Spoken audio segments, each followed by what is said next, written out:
Hello दोस्तों। जैसा कि आप लोग थंबनेल में देख रहे हैं कि जस्टिस हमारा जॉन काल्सवर्दी का जो प्ले है, तो आज हम इसे कवर करेंगे। पिछली क्लास में हम लोग ने जॉन काल्सवर्दी के एक प्ले द सिल्वर बॉक्स, जो कि जॉन काल्सवर्दी का फर्स्ट प्ले है, उसे कवर किया था। धीरे धीरे करके हम लोग और आगे बढ़ जाएंगे। तो आज शुरू करते हैं अपना प्ले जस्टिस। लेकिन इससे पहले अगर आपने मेरे चैनल को सब्सक्राइब नहीं किया है तो जाके सब्सक्राइब करें और बेल आइकन को प्रेस करना बिल्कुल ना भूलें, ताकि सबसे पहले आपको नोटिफिकेशन मिल पाए। और ये यूपीटीजीटी के सिलेबस में राइटर मौजूद हैं और इनका प्ले जो जस्टिस है बहुत इम्पॉर्टेंट है। जो जस्टिस की कहानी, मतलब मैं point to point, line to line बताने से पहले आपको इसका एक आइडिया दे देती हूँ, एक समरी बता देती हूँ, स्टोरी बता देती हूँ इसकी, ताकि आपको ये लाइन टू लाइन आसानी से समझ आ जाए। जस्टिस में जो पहला कैरेक्टर मैं बताने जा रही हूँ वो है रॉबर्ट कॉक्सन का। रॉबर्ट कॉक्सन जो कि एक फर्म में काम करते हैं। फर्म जो है वो इनकी नहीं है, ये फर्म जो है वो है वॉल्टर हाउ और जेम्स हाउ की। वॉल्टर हाउ जो हैं वो हैं जेम्स हाउ के बेटे और दोनों ही सॉलिसिटर हैं और बैरिस्टर हैं, वकील हैं। तो रॉबर्ट कॉक्सन जो कि एक सीनियर क्लर्क है इनकी फर्म में, इनके ऑफिस में, जेम्स हाउ और वॉल्टर हाउ के। तो ये बहुत ही दयालु टाइप के इंसान हैं। जब ये एक ऑफिस में पहुँचे एक दिन, तो एक लेडी अपना काम कर रहे थे, तो एक लेडी आई इनसे मिलने। हालांकि वो इनसे मिलने नहीं आई थी क्योंकि ये वहाँ पे मौजूद थे। तो जो ऑफिस बॉय है स्वीडर, उसने कॉक्सन को आके बताया कि एक लेडी आई है किससे मिलने, एक और जूनियर क्लर्क है इस ऑफिस में फॉल्डर, उससे मिलने। तो रॉबर्ट कॉक्सन जो होते हैं वो कहते हैं कि हाँ ठीक है, तुम उसे फॉल्डर के पास ले जाओ। फॉल्डर के पास जाती है, वो मिलती है, मिलके चली जाती है। उसके बाद होता ये है कि ऑफिस में जेम्स हाउ और वॉल्टर हाउ एंटर होते हैं। जैसे ही वो एंटर होते हैं, वो अपने ऑफिस का बैलेंस चेक कर रहे होते हैं और वो नोटिस करते हैं कि पिछले फ्राइडे उन्होंने एक चेक कैश करने के लिए कहा था, लेकिन वो जो चेक है वो 9 पाउंड से 90 पाउंड बदलकर कैश कर दिया गया। एक और जूनियर क्लर्क है डेविस, ये काम उन्होंने उसे सौंपा था, लेकिन वो ये चेक कैश होने से पहले ही ट्रिप पर चला गया था। तो सारा शक किस पर जाता है? एक और वो जो जूनियर क्लर्क था फॉल्डर, उस पर। उससे पूछताछ की जाती है, बैंक के कैशियर को बुलाया जाता है और कैशियर से पूछताछ की जाती है कि ऐसी ऐसी बात है, बताओ ये कौन आया था तुम्हारे पास चेक कैश करवाने। तो जो कैशियर होता है, और कैशियर का नाम क्या होता है? काउले जो कैशियर होता है वो पहचान लेता है फॉल्डर को जब उसे ऑफिस बुलवाया जाता है, और फॉल्डर भी नहीं मना करता है। फॉल्डर भी वो स्वीकार लेता है कि मैंने ही ये किया है, और वो माफ़ी मांगता है अपनी गलती की, और ये भी कहता है कि मैंने ये किस वजह से किया है वो बताता है। जो रुथ हनीबेल, जो लड़की उसे मिलने आई थी जिसका नाम रुथ हनीबेल था, वो बताता है कि उसका जो हस्बैंड है वो बहुत शराब पीता है, बहुत मारता पीटता है उसे, सब कुछ, और इसी वजह से वो उसने ये किया है, उसने प्लान बनाया था। रुथ हनीबेल जब मिली थी उससे, कि उससे कहा था कि तुम मुझे रात में अपने दोनों बच्चों के साथ, रुथ हनीबेल और उसके पहले हस्बैंड से बच्चे भी हैं, दोनों बच्चों के साथ रात में मुझे रेलवे स्टेशन पे मिलना, ऐसा कहा था। तो ये पुलिस बताता है ऐसी बात थी। लेकिन जो जेम्स साउ होते हैं वो थोड़े पुराने विचारों वाले होते हैं और कानून के हिसाब से चलते हैं। वो खुद भी सॉलिसिटर थे। हालांकि वॉल्टर हाउस दया खाता है, लेकिन वो ये नहीं, अपने पिता के आगे कुछ नहीं कह सकता, तो वो उसे पुलिस के हवाले कर देते हैं। अब होता ये है कि पुलिस गिरफ्तार कर ले जाती है और वहाँ पे वकील आते हैं, वो सवाल जवाब करते हैं। बहुत सारे जो विटनेस होते हैं उन्हें बुलाया जाता है, रुथ हनीबेल को, कॉक्सन को, कि क्या हुआ था, क्या कैसा इंसान है ये वो। तो जो इसके जो वकील हैं, इसके बचाव में, किसके बचाव में, यंग एडवोकेट जो कि हेक्टर फ्रोम है फाल्डर की साइड से, वो तो इनके फेवर में बोलते हैं। और जो प्रोस्टिक्यूट के वकील हैं वो क्या कहते हैं, वो कहते हैं कि नहीं, इसने ये जानबूझ के किया है, इसकी नीयत ख़राब हो गई थी। तो ये सब बहस होती है लेकिन इसका कोई रिज़ल्ट नहीं निकलता और जो फाल्डर होता है उसे 3 साल की सज़ा हो जाती है। जब उसे सज़ा हो जाती है तो सज़ा के दौरान उससे मिलने जो उनके सीनियर रॉबर्ट कॉक्सन हैं वो मिलने आते हैं। किससे, फाल्डर से, जेल में।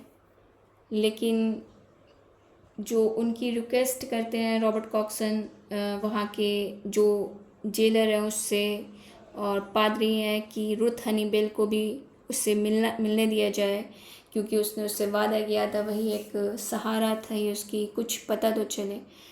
लेकिन कुछ टाइम बाद जो है फाल्डर को जेल से रिहा कर दिया जाता है, छोड़ दिया जाता है, और इस वादे पर छोड़ा जाता है कि तुम जब भी बुलाए हाज़िरी देनी होगी। पुलिस वाले तुम्हें जब भी बुलाएं, अदालत में जब भी बुलाया जाए, जब भी पुलिस वाले बुलाएं, तुम्हें हाज़िरी देनी होगी। तो इस बीच जब रुथ हनीबेल को पता चलता है कि फाल्डर छूट गया है, वो एक ही बार मिला है इस बीच में, जेल में जब तक के रहा है रुथ हनीबेल से फाल्डर, तो जब वापस आ जाता है फाल्डर जेल से, तो उसे पता चल जाता है रुथ हनीबेल को कि वो वापस आ गया है। तो रुथ हनीबेल क्या करती हैं, वो जाती हैं जेम्स हाउ और वॉल्टर हाउ के ऑफिस में। वो कहती हैं कि वो कहती है कि आप फाल्डर को वापस रख लीजिएगा, वो जेल से छूट गया है, अपने ऑफिस में। हालांकि जब कॉक्सन से मिलता है जेल से छूटने के बाद, कौन, फाल्डर, तो वो बताता है कॉक्सन को कि मेरे रिलेटिव ने, एक ने मुझे पैसे दिए, उसने कहा है कि तुम कनाडा चले जाओ। फिर रुथ हनीबेल बताती है, मैं इसलिए आई हूँ कि मैं अपना जो काम है, मैं इस दौरान जब तक फाल्डर जेल में रहा तब तक मैं एक अदर आदमी सहारे के लिए मैं रही, अपने पति के पास नहीं, किसी आदमी के पास अदर सहारे के लिए रही। और इसमें जो था इसका इस बात को फाल्डर को न बताया जाए। वॉल्टर का भी यही सोचना है, ठीक है मैं रख लूँगा उसे अपने ऑफिस में। लेकिन जब फाल्डर को ये बात पता चलती है जिसके लिए मैंने ये सब कुछ किया था, वो दूसरे आदमी के साथ रही, तो वो बहुत टूट जाता है। दोनों की मीटिंग कराई जाती है ऑफिस के एक अदर कमरे में। लेकिन उसी दौरान होता ये है कि वहाँ पर एक डिटेक्टिव आ जाता है। कौन, डिटेक्टिव का क्या नाम है, विस्टर आता है, और उसे आकर गिरफ्तार करने लगता है। किसे किसे आके गिरफ्तार करने लगता है?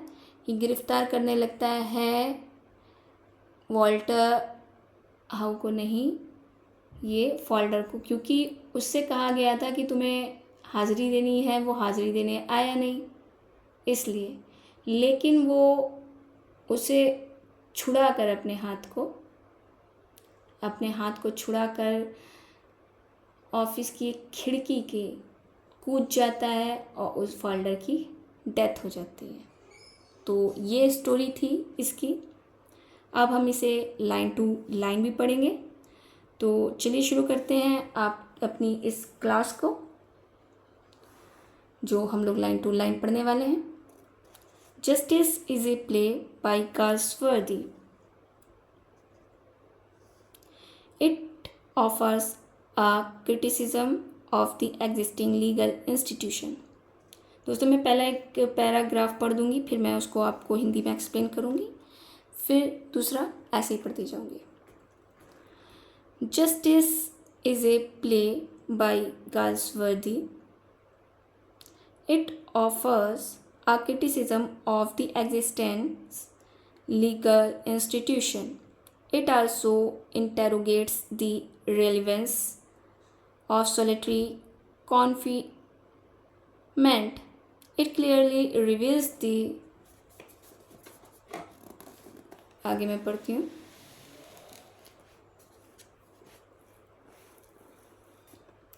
Reveals the role of the social force in making man criminal and disreputable. John Galsworthy द्वारा लिखा गया एक नाटक है, क्या? जस्टिस। यह तत्कालीन न्यायिक व्यवस्था की आलोचना करता है। यह एकांत कारावास की उपयोगिता और प्रासंगिकता पर प्रश्न भी उठाता है। यह स्पष्ट रूप से दिखाता है कि किस प्रकार सामाजिक शक्तियां एक व्यक्ति को अपराधी और बदनाम बना देती हैं। William Falder, a youth of 23, is a junior office clerk. He works in the office of James Howe and Sons, solicitors. He loves a married woman, Ruth Honeywell. Robert Coxon is the senior clerk. He discovers a forgery in check. The figure has been altered from 9 to 90. William Falder is suspected. He confesses the forgery. He pleads that he did it for the sake of his sweetheart, Ruth Honeywell. He adds that he wanted to escape, to save her from the brutality of her husband. Walter Howe is a young man with modern ideas, while his father is not so. His father hand over Falder to the police. जैसा मैंने अभी आपको बताया था, William Falder 23 वर्ष का एक नौजवान है जो जेम्स हाउ एंड सन्स के कार्यालय में जूनियर क्लर्क के रूप में कार्य करता है। वो रुथ हनीबेल नामक एक जो विवाहित महिला है उससे प्यार करता है। रॉबर्ट कॉक्सन वहाँ का सीनियर क्लर्क है। उसे एक चेक में जालसाजी का पता चलता है। जो चेक की पैसे हैं, राशि है, वो 9 से बदल कर 90 कर दी गई थी। इस जालसाजी का जो शक है विलियम फाल्डर पर जाता है। जैसा कि मैंने आपको बताया था, वो अपना अपराध स्वीकार कर लेता है। आगे अब क्या होता है?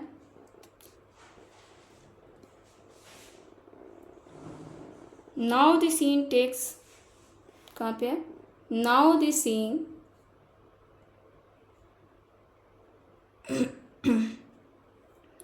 takes place in the court. Falder stands before the bar. Ruth wants to save him. Fromm is the lawyer who defends Falder. He pleads that the jury should not turn the weak. Falder into a criminal by condemning him to prison. Falder is sent to prison where he leads a miserable life.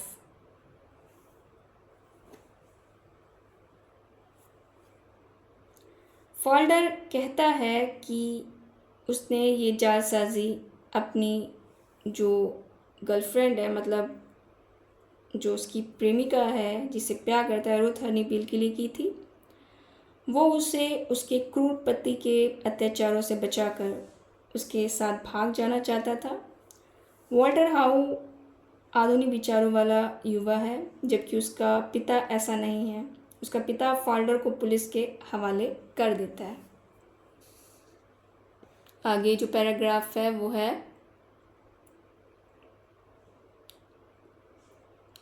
Falder comes out of prison. The firm of James Howe and Son is ready to take Falder back, but the condition is that he will have to give up Ruth. How can Falder do this? He refuses. He comes to know that Ruth was forced to lead an immoral life for 2 years when he was in prison. The police come to take Falder back to prison because of his failure to report to the authorities. He throws himself down the stairs and breaks his neck. He dies. Coxon says no one will touch him now. Never again. He is safe with gentle Jesus. आगे क्या होता है? अब जो scene है,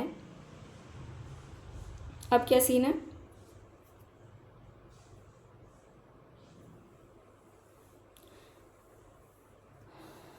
अब जो scene आया है वो कहाँ का सीन आया है? कोर्ट का सीन आया है। हम लोग ने यहाँ से यहाँ तक पढ़ा था। Now scene takes place, folder stands before the विरुद्ध बार, ये सब कुछ पढ़ लिया है। तो ऊपर वाला पैरा तो पढ़ा ही हम लोग ने। तो नाउ द सीन, अभी हम लोग पढ़ के आए हैं ये।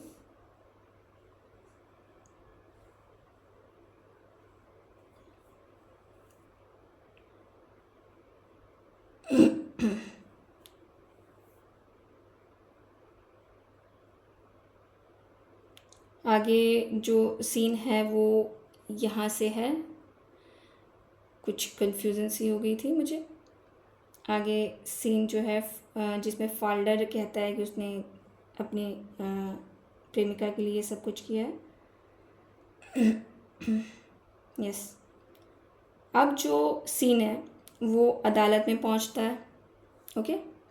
फॉल्डर जो होता है अदालत के कटघरे में खड़ा होता है। रुथ उसे बचाना चाहती है।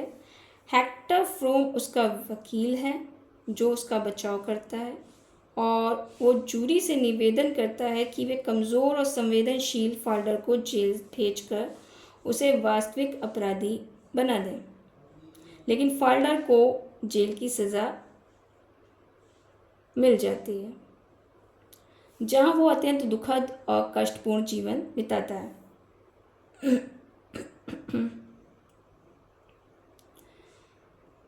जेल से रिहा होने के बाद, जैसा कि हम लोग ने इस पैरा में पढ़ा है, जेम्स हाउ और सन्स की फर्म उसे फिर से नौकरी दे देती है। ओके। जेल से रिहा होने के बाद उसे नौकरी मिल जाती है फिर से, लेकिन शर्त ये होती है कि उसे रुथ को छोड़ना होगा। फॉल्डर ऐसा नहीं करता, इस शर्त को अस्वीकार कर देता है। उसे पता चलता है कि उसके जेल में रहने के दौरान रुथ 2 सालों तक मजबूर होकर अनैतिक जीवन जीना पड़ा था। जो मैंने आपको बताया था कि वो रही थी कुछ टाइम तक, तो ये 2 साल वही थे। हालांकि उसे 2 साल के बाद छोड़ दिया जाता है।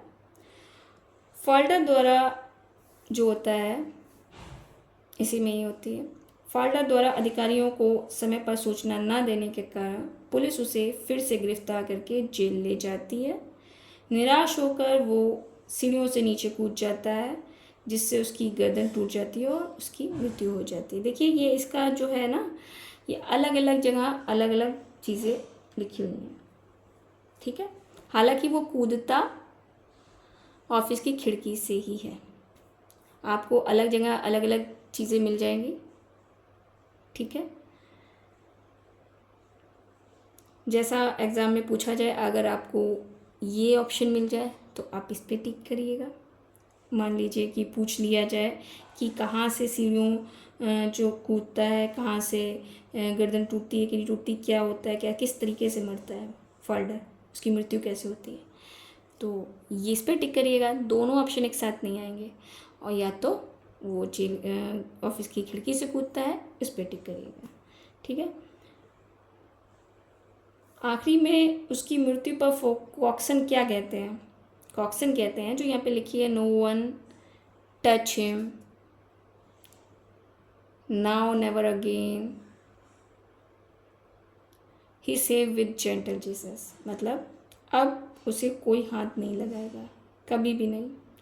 अब वो दयालु ईश्वर की शरण में सुरक्षित है। मतलब जेंटल जीसस ईसा मसीह के।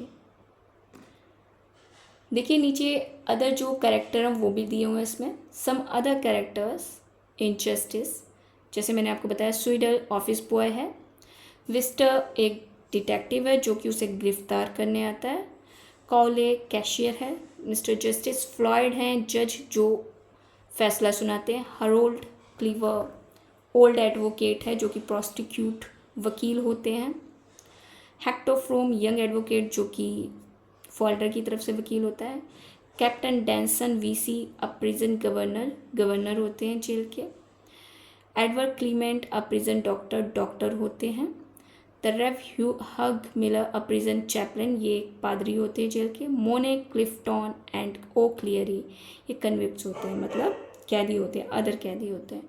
तो ये सब कैरेक्टर आपको ज़रूर याद रखने, क्योंकि कैरेक्टर भी इनके वर्क से बहुत पूछे जाते हैं। दोस्तों अगर आपको मेरी ये क्लास अच्छी लगी हो तो इस पर कमेंट करना बिल्कुल ना भूलें। और दोस्तों अगर आपको ये समझ में ना आए तो दोबारा इस क्लास को देखें, दोबारा देखें, आपको ये स्टोरी ज़रूर समझ आएगी। लाइन टू लाइन टेक्स्ट पढ़ाने का मतलब ये समरी दी हुई है आपको, और अदर पॉइंट जो भी अगर रह गए हैं इसके मैं आपको ज़रूर करवाऊँगी, छोड़ूंगी नहीं बिल्कुल भी। दोस्तों आपको इसका काफ़ी फ़ायदा मिलने वाला है, तो आप क्लासेस अगर आपने मेरी पिछली नहीं देखी हैं तो आप देखें जाके। मेरे चैनल पर black book vocabulary most repeated one word जो कि मैं बुक कंप्लीट करवाऊँगी, ये सारा यूपीटीजीटी का जो सिलेबस है, सिलेबस के अंदर जो भी है वो सब कुछ कंप्लीट करवाऊँगी। और दोस्तों अगर आपने मेरे चैनल को सब्सक्राइब नहीं किया है तो जाके सब्सक्राइब करें, बेल आइकन को प्रेस करना बिल्कुल ना भूलें, लाइक करें, शेयर करें और कमेंट ज़रूर करें। शेयर करने का मतलब ये है कि आप अपने दोस्तों को शेयर करें, अपने रिलेटिव्स को जिनको जानते हैं उन्हें शेयर करें, ताकि ज़्यादा से ज़्यादा लोगों को इसका यूट्यूब चैनल पर जो क्लासेस चल रही हैं उसका फ़ायदा मिल सके। मैं आपको ये पूरी क्लासेस करवाऊँगी, सिर्फ इतना नहीं छोड़ना है, जितने भी अदर पॉइंट हैं नोट्स से, बुक्स से, कहीं से भी मैं आपको कंप्लीट करवाऊँगी। और आपको लगे रहना है, क्योंकि जो वोकैब की क्लास चल रही है उसमें आपकी एक भी वोकैब ऐसी नहीं होगी जो कहीं और से आ जाए, क्योंकि मैं आपको सिर्फ बुक से ही नहीं कंप्लीट करवाऊँगी। टाइम टू टाइम मैं जो डेली वोकैब होती है, डेली वोकैब का मतलब जो हिंदू से आती हैं या जो भी, वो भी करवाऊँगी। लेकिन अभी तो मैं फ़ोकस कर रही हूँ ब्लैक बुक की वोकैबलरी पे, वो तो चलेंगी ही, लेकिन इसके अलावा मैं जल्द ही ग्रामर की क्लास शुरू करने वाली हूँ, तो आप ये पढ़ें। और अदर जो राइटर हैं, John Milton, William Shakespeare, William Wordsworth, उनके भी वर्क्स और उनकी बायोग्राफी को भी पढ़ेंगे, और जितने भी पॉइंट हैं एग्ज़ाम के नज़रिए से वो हम लोग कवर करेंगे। तो चलिए दोस्तों आज की अपनी क्लास को यहीं तक रखती हूँ, लेकिन आप बेल आइकन को ज़रूर प्रेस करें, क्योंकि बेल आइकन को प्रेस करेंगे तो नोटिफिकेशन आपके पास जा पाएगा, आप इसका फ़ायदा उठा पाएंगे। और वर्ड मीनिंग का जो नज़रिया है मेरा कि आप जब तक कि आपको कोई भी वर्ड मीनिंग नहीं आता है, देखिए हम लोग कोई भी पैसेज पढ़ लें, कोई भी टेक्स्ट पढ़ लें, उसमें one word substitution, synonyms, एंटोनियम्स, preposition और जो भी वोकैब होते हैं, अदर वोकैब, फॉरेन वर्ड्स भी होते हैं, वो सभी कवर होते हैं, सभी आते हैं। तो आप लोगों को ये सब पढ़ना है, छोड़ना नहीं है, और मैं आपको सब पढ़ाऊँगी। और ये जो पैसेज होते हैं इसमें देखिए कई जगह पे ये जो पैसेज होते हैं टेक्स्ट वाले, इसमें प्रीपोजिशन भी होते हैं मौजूद, और वन वर्ड सब्स्टिट्यूशन भी होते हैं, और सिनोनिम्स, एंटोनियम्स, इडियम्स, फ्रेज, ये सभी होते हैं। तो आप लोगों को ये सब पढ़ने हैं। तो चलिए दोस्तों, आज की अपनी क्लास को यहीं पर तक रखती हूँ। आने वाली क्लास में हम लोग एक और वक्त के साथ मौजूद होंगे, हाजिर होंगे जॉन कासवर्दी के। और इसके आगे मैं यही कहूँगी कि आप मेरे चैनल को जाके विज़िट करें, स्टडी लवर्स वर्ल्ड को, और अपना वोकैब पावर को स्ट्रॉन्ग करें और अपनी नॉलेज को बढ़ाएं। धन्यवाद।